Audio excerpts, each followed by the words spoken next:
Olá, tudo bem? Como vocês estão? Esse é um vídeo mais introspectivo, talvez, um pouco mais soturno, por isso eu deixei essa iluminação meio dark. Não, mentira, eu não tenho um sistema bom de iluminação. Se eu ligar a luz de cima vai ficar uma caca. Eu tô usando um ring light que tá vindo aqui, parece um sol batendo na minha cara, e eu não consigo mudar de posição, então vai ficar assim. Mas, ao mesmo tempo, eu tô meio gripado, mas ao mesmo tempo vai combinar com o clima desse vídeo. Porque, sem muitas delongas, esse vídeo é um registro de pensamento. Como vocês sabem, eu passei por uma fase difícil no final de 2022 e eu quase morri. Essa é a palavra, eu quase morri. Tudo que tá aqui atrás de mim não seria mais meu. Porque quando a gente morre, teoricamente, né? Teoricamente, pelo menos, desse mundo a gente não leva nada. Eu ia deixar toda a minha coleção. E qual seria o destino dessa minha coleção? Foi pensando nisso que dia desses eu tive um pensamento intrusivo de fim de domingo. Fim de domingo, né? Aquela melancolia que tipo, putz, tá acabando o domingo, começando mais uma semana. Questionar toda a sua existência, a sua razão de viver, a sua motivação para continuar acordando cedo na segunda-feira para trabalhar, estudar ou qualquer outra coisa que você faça. E aí eu pensei, você já parou para pensar no destino das suas coleções depois que você morre, depois que você morrer? Para onde elas vão? Se ninguém leva nada dessa vida, por que nos damos ao trabalho de comprar coisas? E eu falei que eu fico pensativo sobre isso desde tudo que rolou comigo. Porque, de fato, né? Por que a gente compra e acumula bens materiais se nada do que a gente tem nessa vida a gente vai levar, né? E a gente pode parar para pensar que também a vida é curta. Tudo bem, um ser humano pode viver 80, 90 anos, mas isso é efêmero. Se você comparar com o tempo que o mundo existe, 80, 90 anos não é nada, né? Gerações e gerações de pessoas já passaram. O Brasil foi descoberto, invadido há 500 anos, mais de 500 anos.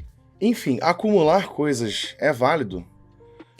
A gente vive tanto tempo assim para ter tantas coisas, como eu tenho, como talvez você tenha. Então isso me levou a esse questionamento. E eu quero compartilhar respostas que eu recebi desse tweet, desse post. E tem algumas que são muito interessantes. Aí vamos lá, uma das respostas que eu quero destacar é da K. Ela fala o seguinte: trabalhando num sebo de quadrinhos, posso dizer que chega bastante coleção de casos assim. Pai colecionava, faleceu e família se desfaz da coleção. E eu até respondi, faz sentido, explica muita coisa que já achei em sebo, que me fez pensar que já comprei muita coisa de pessoas falecidas. Cara, tu já parou pra pensar nisso? Quando você vai num sebo, pra quem não sabe o que é sebo, é como se fosse uma banca de jornal só de revistas e livros usados. De pessoas que se desfizeram, venderam suas coleções e estão ali para serem compradas por preços mais em conta, aí são coisas que estão em estados mais precários e tal. Já parou para pensar nisso? Que você pode ter um livro de alguém na sua casa, que você comprou num sebo, ou que você comprou usado na internet, de alguém que já faleceu? É uma ideia louca, né?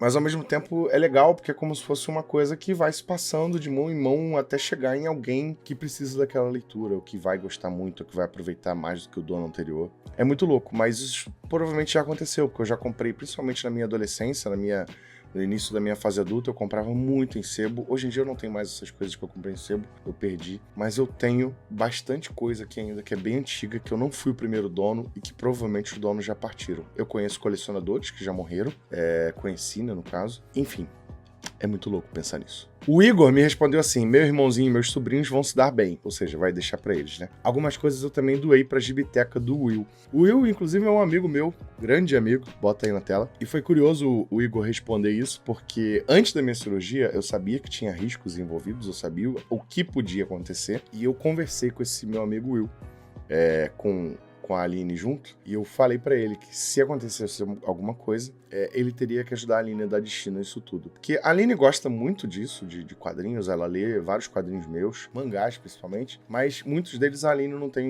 noção do valor ou da importância. E o Will é um cara especialista no assunto, ele tem uma gibiteca, ele consome, ele produz conteúdo relacionado, e aí eu pedi encarecidamente pra ele ajudar a Aline a dar destino, vender o que for mais valioso e doar, né, para gibitecas e até no próprio trabalho dele. E o Will ficou até assustado na época, foi antes da cirurgia, obviamente, E aí, quando aconteceu o que aconteceu, eu imagino que deve ter se passado pela cabeça dele. Desculpa, meu amigo. Você sabe que eu te amo, mas a gente tem que lidar com cenários realistas. E nesse caso, esse era um possível cenário realista. Mas, felizmente, ainda não aconteceu. A Cora, que é uma grande quadrinista, ela respondeu o seguinte: eu acho que se a gente pensar só no que vai acontecer depois de morrer, a gente não faz nem tem nada. Quero aproveitar a vida rodeada dos meus quadrinhos e das minhas coisinhas. Elas me ajudam a lembrar quem eu sou. Cara, é isso, né? Eu penso um pouco assim também. É efêmero, a nossa vida passa rápido, ela é efêmera, mas é o que a gente tem. Eu tô vivendo o agora, eu não tô vivendo o passado, eu não tô vivendo o futuro, eu tô vivendo o agora. O agora vai se tornando passado,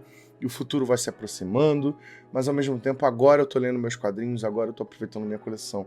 E é isso, quando você morre, você não pode fazer nada, você morreu, você não existe mais nesse plano. E você tem que aproveitar o agora, da forma que você puder, né? Não tô querendo dar um papo de coach aqui, de carpe diem, ou viva sua vida como se não houvesse amanhã, porque não é assim que funciona, especialmente quando a gente fala de questões de privilégios e tudo mais. Mas no meu caso, no caso da Cora, é isso. A gente tem que meio que enxergar dessa forma. Próximo, o Fernando Mussoli disse que eu vejo minha coleção como um lembrete e representação física da minha trajetória de vida. Então depois meio que tanto faz pra mim. Parecido como o que a Cora falou, só que aqui ele também fala um pouco de legado, né? Meio que as coisas que você tem são um legado que você deixa no mundo. E a sua coleção é a sua personalidade. Eu acho que tem que encarar dessa forma também. Você tem que pensar que a sua coleção é a sua cara, é a sua assinatura. As coisas que eu tenho aqui atrás são as coisas que eu gosto, que me definem, que não me definem totalmente, mas que ajudam a me definir. Quem chegar aqui em casa e olhar a minha coleção vai saber dos meus gostos, vai saber o que me atrai e vai saber das minhas influências. Porque o que você lê é o que te influencia. O que você consome, não só lê, né? O que você consome, os filmes que você vê, os filmes que você absorve, os conhecimentos que você ganha, é o que te influencia no dia a dia, querendo ou não. Isso tudo que eu tenho, que você tem, é o seu legado. O leitor ou colecionador disse: aqui em casa eu já deixei o passo a passo para anunciar nos grupos de WhatsApp. Cara, é uma ideia, mas isso dá um puta trabalho, principalmente por conta de outros prints que eu vou mostrar aqui. E aí tem o Márcio Teixeira que traz uma outra questão. Eu não faço coleções justamente por isso. Meu pai trabalhava com eletrônica e guardava tudo porque um dia ia precisar. Eu não trabalho com isso. Quando ele faleceu, foi desesperador se livrar de tudo. Não saber se tinha algo valioso, porque era muita coisa. É uma doideira. Também tem esse ponto, né? Quando você morrer, você vai dar trabalho para as pessoas que ficam.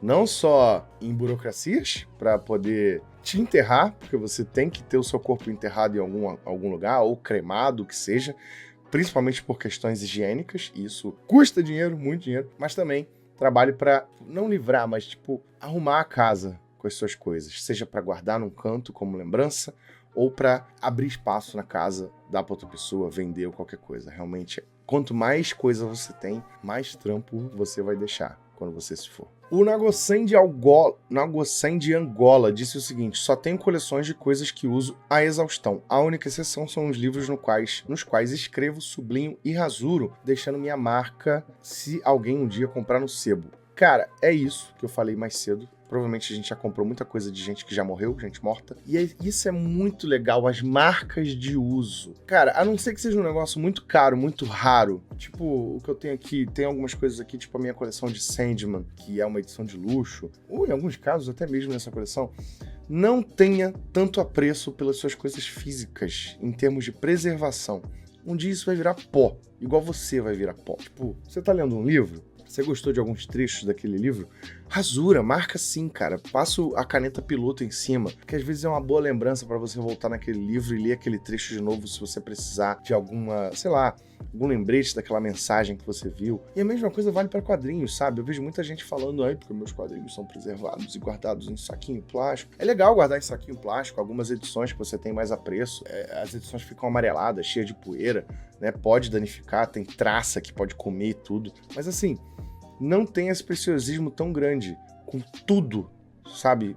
Com algumas coisas ok, mas com tudo não. Eu acho muito legal você interagir de verdade com as suas coleções, suas coisas. Não são coisas só para deixar na estante paradas pegando poeira. São coisas para você ler, para você interagir, para você consumir. E isso é muito legal. Tem um livro que eu comprei, inclusive, eu vou botar aqui na tela.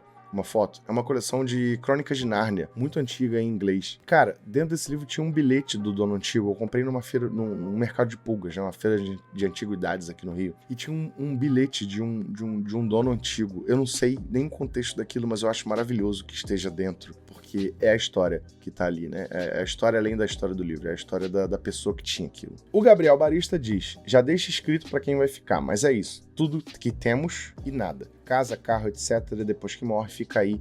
Em alguns casos vai ter parentes se matando para saber quem vai ficar com o quê. No caso de quadrinhos, etc., será tudo vendido ou doado. Essa é uma realidade infeliz, né, de muita gente, principalmente em relação a bens materiais que são muito valiosos, tipo carro e casa, né? Vai ter parente.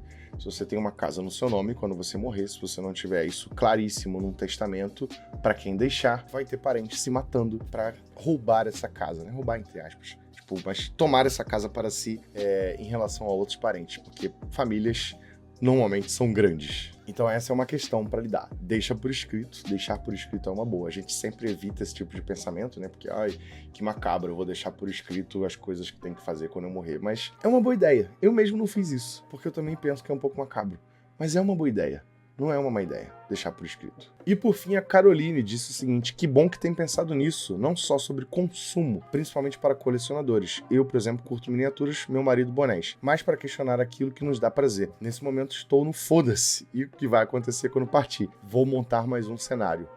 Tem que questionar. A gente tem que questionar as coisas da nossa vida, mesmo as coisas que a gente curte. Por isso que eu tô fazendo esse vídeo. Eu acho que é um questionamento super válido. E principalmente sobre consumo. Por isso que quando eu dou dicas de compras, eu não dou dicas de compras desenfreadas, só para eu ganhar comissão no link. Eu já falei isso aqui num vídeo passado. Eu dou dicas de compras conscientes, que são quadrinhos baratos, acessíveis, até de poucos volumes, para não ocupar tanto espaço na sua casa, se você não for um colecionador hardcore como eu, por exemplo. Mas você também tem direito a ter acesso a uma leitura legal, por isso que você não precisa ter aquela gana de consumismo desenfreado, né? Consumir com responsabilidade. Até porque o consumismo desenfreado não é bom para ninguém. Não é bom nem para você, nem para quem tá ao seu redor, nem para o mundo, né? Porque, enfim, tem várias questões aqui envolvendo capitalismo e tudo mais, mas eu não vou trazer pro vídeo agora. Mas é bom questionar a nossa realidade, é bom questionar as nossas verdades e as nossas convicções, principalmente quando se trata da sua própria vida e do seu futuro. Então é isso, gente. Eu queria só trazer esse assunto um pouco aqui, porque realmente é um assunto que me moveu durante algum tempo e me fez questionar algumas realidades, mas eu tô bem, eu tô legal. Até mexendo no meu microfone aqui. Tudo que aconteceu de ruim comigo já passou, felizmente, e agora, desde que eu saí do hospital, é bola pra frente. Continuo comprando, continuo consumindo, minha coleção segue aumentando, mas não vou pensar nisso agora, vou aproveitar o momento, vou ler aqui e agora no presente. Eu recomendo que você faça o mesmo, tá bom? É isso, galera. Esse vídeo fica por aqui e até o próximo.